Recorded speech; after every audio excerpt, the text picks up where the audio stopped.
Hello everyone. आजको यो video चाहिँ विशेष गरी स्टुडेन्ट भिजामा जो चाहिँ युके आउन लागिरहनु भएको छ उहाँहरूको लागि चाहिँ भिजा आइसकेपछि चाहिँ मेन डिलेमा हुने भनेको चाहिँ के सामानहरू चाहिँ प्याक गर्नुपर्छ भन्ने कुराले चाहिँ हुन्छ होइन। त्यसको सोल्युसनको रूपमा चाहिँ मैले चाहिँ केही डिलेमा नहोस् भन्नको लागि चाहिँ यो भिडियो बनाएको छु। तपाईँ ट्राभल गर्नुभन्दा अगाडि चाहिँ यो डकुमेन्ट अथवा यो सपिङ लिस्टहरू हेरेर आउनुभयो भने चाहिँ तपाईँलाई चाहिँ केही फरक पर्दैन।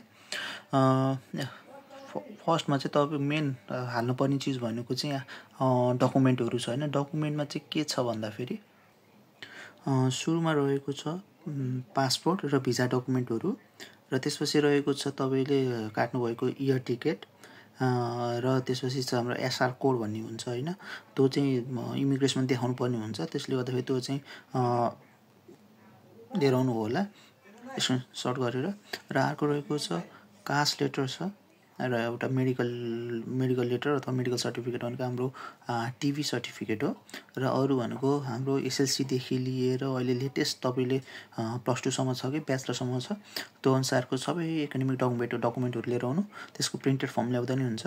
र अर्को रहेको छ एनओसी, त्यो ल्याउनु परिहाल्यो। र अर्को रहेको छ मेडिसिन विथ प्रेस्क्रिप्सन। फर्स्ट एडलाई त प्रेस्क्रिप्सन चाहिँदैन, तर मेडिसिनहरू ल्याउनुहुन्छ भने चाहिँ विथ प्रेस्क्रिप्सन ल्याउनु होला, त्यत्तिकै ल्याउनु हुँदैन। र साथै अब सिम्पल कमन कोल्डको रुवाखोकी अथवा ज्वरोको औषधिहरू ल्याउनुहुन्छ भने चाहिँ त्यसको चाहिँ बिल बनाएर ल्याउनु होला। र साथै अर्को रहेको छ मोबाइल र ल्यापटप लिएर आउनु होला। सकेसम्म चाहिँ ल्यापटप चाहिँ म चाहिँ नेपालमै किनेर लिएर आउन चाहिँ सजेस्ट गर्छु। यहाँ अलिक महँगो पर्न जान्छ। र अर्को रहेको छ यदि तपाईँले एजुकेसन लोनहरू लिनुभएको छ भने त्यसको स्याङ्सन लेटर र डिस्पर्समेन्ट लेटरहरू चाहिँ लिएर आउनु होला, किनभने इमिग्रेसनमा चाहिँ सोध्न सक्छ। र अर्को रहेको छ युनिभर्सल एडाप्टर अथवा पावर ब्याङ्क चाहिँ लिएर आउनु होला। हाम्रो नेपालमा जस्तो चाहिँ प्लगहरू हुँदैन, त्यसले गर्दाखेरि चाहिँ युनिभर्सल एडाप्टर चाहिँ एकदम इम्पोर्टेन्ट छ। र अर्को मेन रहेको छ क्यास। यदि तपाईँहरूले चाहिँ जिबिपी अथवा पाउन्ड साट्न सक्नुहुन्छ भने चाहिँ नेपालमै साटेर आउनु होला होइन। अनि त्यसपछि उतै साट्दा फेरि एकदम फाइदा हुन्छ। र यदि पाउनु भएन, अब त्यही हो सिनारियो, अलिकति फरक पर्दैन जान्छ।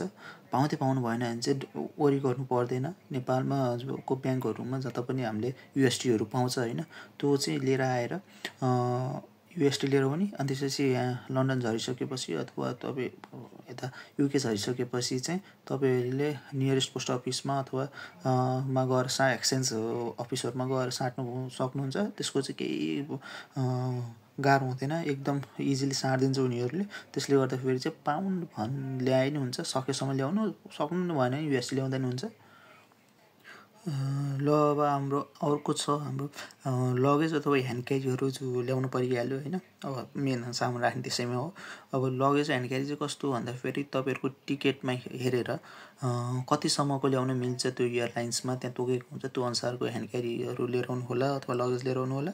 अनि एउटा चाहिँ युनिभर्सिटीको लागि चाहिँ अलिक बलियो खालको ब्याग बोकेर लिएर आउनु होला होइन। ब्यागमा ल्यापटपहरू हालेर जानुपर्ने हुनसक्छ होइन। र अर्को रहेको छ हाम्रो युटेन्सिल्स। अब उता बस्ने भइसकेपछि त खाना बनाउने भाँडाहरू त लानु परिहाल्यो। त्यसमा चाहिँ मेन इम्पोर्टेन्ट के छ भन्दा फेरि प्रेसर कुकर ल्याउनु पऱ्यो एउटा। अनि एउटा भनेको अब कतिजना बस्नुहुन्छ त्यो अनुसारले प्लेट ल्याउनु पऱ्यो, ग्लास ल्याउनु पऱ्यो, एउटा फ्राइङ प्यान ल्याउनु पऱ्यो, एउटा चम्चा, अनि त्यसपछि एउटा बटुकोहरू कतिजना बस्नुहुन्छ त्यो अनुसारले। र अर्को भनेको मसला राख्ने भाँडो लिएर आउनु पऱ्यो एउटा। अनि एउटा पोचाहरू पनि यसो लिएर आए नि हुन्छ, अब नलिएर आए हुन्छ। त्यो चाहिँ एउटा कराई लिएर आउनु पऱ्यो। यति लिएर आएपछि चाहिँ हाम्रो किचन युटेन्सिल्सलाई चाहिँ एकदम पुग्छ। र अर्को भनेको क्लिनिङ मेटेरियल्सहरूमा के छ भन्दा फेरि एउटा नुहाउने साबुनहरू लिएर आउनु, मिनिमम 5वटा जति ल्याउँदा हुन्छ। अनि एउटा भनेको डिटर्जेन्ट लिएर आउँदा नि भयो, नलिएर नि भयो होइन त्यो। अनि अरू भनेको भाँडा माझ्ने साबुन लिएर आए नि भयो, अब भाँडा माझ्ने लिक्विड लिएर आए नि हुन्छ होइन। अनि अरू भनेको स्याम्पू लिएर आउनु। अनि टुथब्रसहरू लिएर आउनु 4-5वटै, टुथपेस्ट लिएर आउनु होला।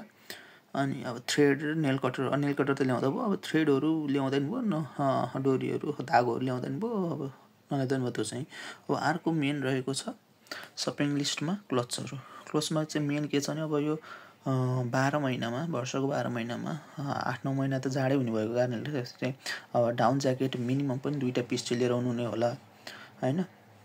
अर्को भनेको अब जाडोमा अब गलबन्दी अथवा ग्लोभ्स लिएर आउनु पऱ्यो, क्याप लिएर आउनु पऱ्यो होइन। अनि अब मैले मल्टिप्लग लिएर आउनु पऱ्यो एउटा। मल्टिप्लग त्यति इम्पोर्टेन्ट त छैन, अब यहीँ आएर किन्दा नि हुन्छ, त्यस्तो धेरै फरक त पर्दैन। अर्को भनेको एउटा थर्मस लिएर आउनु होला। अनि त्यसपछि टावेल, अनि एक्स्ट्रा मोबाइल चार्जर छ भने त्यो लिएर आउनु होला होइन, यहाँ त पाउन गाह्रो हुन्छ। अनि अर्को भनेको प्यान्ट लिएर आउनु होला, हाफ प्यान्ट, सक्सहरू, अन्डरवेयरहरू। अनि त्यसपछि थर्मोकोट, सर्ट, अनि half shirt, vest, T shirt, यो नर्मल अब तपाईँहरूको के छ त्यो लिएर आउनु होला। अब क्लथिङहरूमा चाहिँ त्यस्तो धेरै सामान ल्याउनु पर्छ भने छैन होइन, यता पनि पाइरहेको हुन्छ पाउन चाहिँ।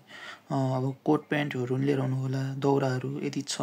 अब कलेजहरूमा के छ तपाईँहरूको फर्मल इन्फर्मल के लगाउनु भनेको छ त्यो अनुसारले फरक पर्छ होइन। अब यदि फर्मल लगाउनु मन छ भने अब फर्मल कालो सर्ट प्यान्टहरू लिएर आउनु म सजेस्ट गर्छु होइन। अब सुजहरू लिएर आउनुहोस्, 2-3टा जोर जुत्ता लिएर आउँदा हुन्छ, अनि एउटा स्लिपर्स लिएर आउँदा हुन्छ। मेन एउटा वाटर बोतल लिएर आउनु होला होइन। अर्को भनेको खानेकुरामा चाहिँ के लिएर आउने, खानेकुरामा ल्याउने भनेको मेन भनेको नेपालीहरूलाई अब करेन्ट अथवा वाइवाईहरू त ल्याउनु परिहाल्यो होइन, सकेसम्म 2 कार्टुनहरू ल्याउँदा हुन्छ होइन। अनि अर्को भनेको बेसार मसलाहरू, यो चाहिँ एकदम इम्पोर्टेन्ट होइन।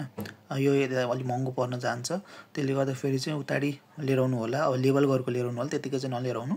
अनि दालमोठ, सोयाबिनहरू, अनि त्यसपछि अनि सक्नुहुन्छ भने चामल पनि 1-2 केजी लिएर आउँदा हुन्छ। अनि तर सबै लेबल भएको हुनु पऱ्यो। र मेन भनेको साल्ट लिएर आउनु होला, साल्ट यता अलिक महँगो छ नेपालको हेरी। उहाँहरूको स्टेसनरी आइटमहरूमा चाहिँ के पर्छ भन्दाखेरि आफ्नो फोटोहरू सक्नुहुन्छ भने 25-30वटै फोटोहरू धुलाएर ल्याउनु होला, किनभने यो त एकदम महँगो पर्न जान्छ। फोटोकपी पेपरहरू अथवा क्लियर ब्याग, फाइल्स राख्नका लागि। अनि त्यसपछि पेपर पेन्सिल कपीहरू, कटर इरेजरहरू, यिनीहरू चाहिँ सिम्पल चिजहरू चाहिँ लिएर आउनु होला होइन।